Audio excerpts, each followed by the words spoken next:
हर फर्ज नमाज के बाद में सर पर हाथ रखकर क्या पढ़ा जाता है? बहुत से लोगों ने सवाल किया और वो बड़े कन्फ्यूज़न में भी रहते हैं।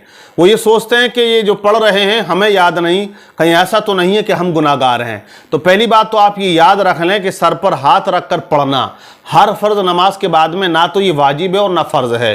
अगर कोई बंदा पढ़ता है तो वो सवाब पाएगा और मुस्तहब है, यानी कि अगर किसी को वो दुआ याद है और वो पढ़ रहा है तो वो बेहतर चीज़ है। लेकिन पढ़ा क्या जाता है, इस चीज़ को लेकर भी आज बहुत से मुसलमान हमारे बड़े कन्फ्यूज़न में रहते हैं। तो मैं आपको बता दूंगा कि वो क्या दुआ होती है और क्या पढ़ा जाता है और उससे मकसद क्या हल होता है। लेकिन मैं ये भी बताना चाहूँगा, जो मुसलमान हमारे ऐसे हैं जिन्हें वाजिबात का पता नहीं, फ़राइज़ का पता नहीं, वो वाजिबात और फ़राइज़ के बारे में ज़्यादा सवाल किया करें कि नमाज में कितने फ़राइज़ हैं, नमाज में कितने वाजिबात हैं।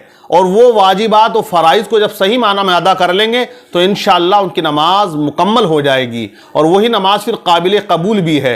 अब लोगों के अंदर बड़ी गलतियां और बड़ी खामियां आज पाई जाती हैं। ये बेहतर चीज़ है कि किसी के अंदर कोई सवाल पैदा हो रहा है, दिमाग में आ रहा है, तो वो पूछ ले और जब वो पूछेगा तो उसके इल्म में इजाफा होगा। लेकिन पूछना ज़रूरी है। आजकल ऐसा है कि सोशल मीडिया का ज़माना है, इंटरनेट पर आप मसाइल देखेंगे तो मिल जाएंगे, लेकिन बहुत से लोग उनको समझ नहीं पाते और वो उल्टा सीधा फिर करने लगते हैं। किसी अच्छे आलिम से रहनुमाई हासिल करना ये ज़रूरी है, क्योंकि उस्ताद का होना भी बड़ा ज़रूरी है। क्योंकि एक साहब थे, उन्होंने हदीस पाक पढ़ी और उसमें उन्होंने ये पढ़ लिया कि हुजूर नमाज जो पढ़ते थे वो हिल के पढ़ते थे। अब वो नमाज हिल के पढ़ने लगे।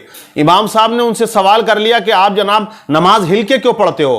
तो वो कहने लगे मैंने हदीस में पढ़ा है, आपसे ज़्यादा मैं पढ़ा लिखा हूँ। मतलब ऐसे भी लोग हैं जो थोड़ी बहुत नॉलेज आई वो इमाम साहब पे चढ़ बैठते हैं। वो सोचते हैं कि इमाम से ज़्यादा हम काबिल हैं, वो इमाम को आके मसले बताने लगते हैं। वो अहमक और बेवकूफ़ लोग होते हैं जो इमाम साहब के सामने आकर ज़्यादा सलाहियत झाड़ते हैं और वो ये समझते हैं कि हम ज़्यादा काबिल हैं। लेकिन वो बेवकूफ़ और अहमक किस्म के लोग होते हैं जो अपने आप को ज़्यादा काबिल और ज़्यादा चालाक और चतुर समझा करते हैं।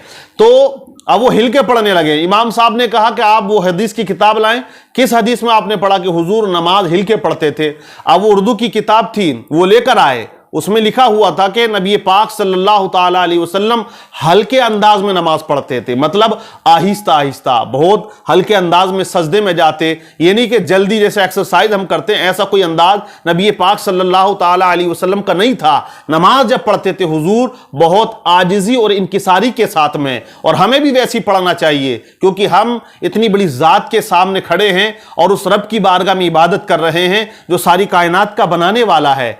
तो इमाम साहब ने उनसे कहा कि जनाब जिसे तुमने हिल के पढ़ लिया, ये अल्फाज हल्के है कि हुजूर हल्के अंदाज में पढ़ते थे और आप पढ़ के आगे हिल के पढ़ते थे। तो कभी कभी ये कंफ्यूजन भी हो जाता है, खुद जो उस्ताद बनते ना वो गलती कर बैठते हैं। लेकिन मैं आपको बता दूं, हर फर्ज नमाज के बाद में जो पढ़ा जाता है, एक तो ऐसी दुआ है जो लोग गम में मुब्तला है, परेशानियों ने घेर रखा है, तो वो लोग ये दुआ पढ़ा करें, बिस्मिल्लाहिल्लज़ी ला इलाहा इल्ला हुवा अर्रहमानुर रहीम अल्लाहुम्मा अज़हिब अन्निल हम्मा वल हुज़्न।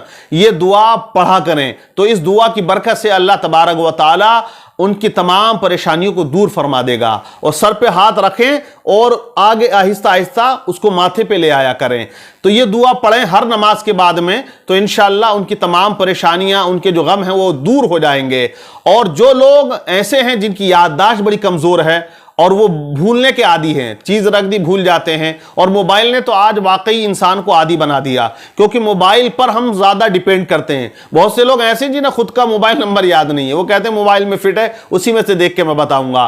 तो मोबाइल पर इतना निर्भर हो गए हम लोग कि अपनी याददाश्त को बिल्कुल गुमा दिया है। तो बहुत से ऐसे हैं जो भूलने के आदी हो गए, जिन्हें निस्यान हो गया, एक बीमारी हो गई कि रखते हैं चीज़ को भूल जाते हैं, बात कहते हैं भूल जाते हैं, वादा करते हैं भूल जाते हैं। तो वो लोग हर फर्ज नमाज के बाद में अपने सर पे हाथ रखकर 11 मरतबा ये पढ़ा करें, या हफीजु या कवियु, ये एक बार हो गया, या हफीजु या कवियु ये 2 बार हो गया। इसी तरह 11 मरतबा इस तरह आप विर्द करें, तिलावत करें हर फर्ज नमाज के बाद में। इंशाअल्लाह तबारक व तआला निस्यान की बीमारी दूर हो जाएगी और कुव्वत हाफिजा आपका मजबूत हो जाएगा। तो अगर कोई मसला दिमाग में आपके आ रहा है तो आप जरूर उसको मालूम कर लिया करें, क्योंकि अगर आपने शर्म की तो वो शर्म आपको जहन्नम में ले जाएगी। और आपने अगर शर्म को उतार के रख दिया और दीन को सीखने के लिए आप आगे आए तो यही चीज आपको जन्नत की तरफ ले जाएगी। और आप कहने लगे मुझे तो शर्म आती है इमाम साहब से पूछने में, मौलवी साहब से पूछने में, आलिम साहब से, मुफ्ती साहब से पूछने में,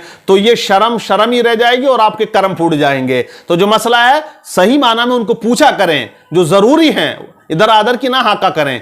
आज लोग इधर आदर की ज्यादा करते हैं कि हजरत मूसा अलैहिस्सलाम की दादी का नाम क्या था, हिंदुस्तान में सबसे पहला मुसलमान कौन था, ऐसे सवाल मेरे सामने आए। जो इंसान ये सवाल पूछ रहा है उसे रोजा नमाज के बारे में कुछ नहीं पता, वो हजरत मूसा अलैहिस्सलाम की दादी के नाम के चक्कर में पड़ा हुआ है, यानी उसको जानना चाह रहा है। तो ऐसे मसाइल ना पूछे जिनका आपसे कोई ताल्लुक ना हो या आपको उससे कोई फायदा या उसका सीखना आप पर फर्ज वाजिब ना हो। जो फर्ज वाजिब है उनको आप सीखें, इंशाअल्लाह दुनिया में भी कामयाब हो जाओगे और आखिरत में भी कामयाबी मिलेगी।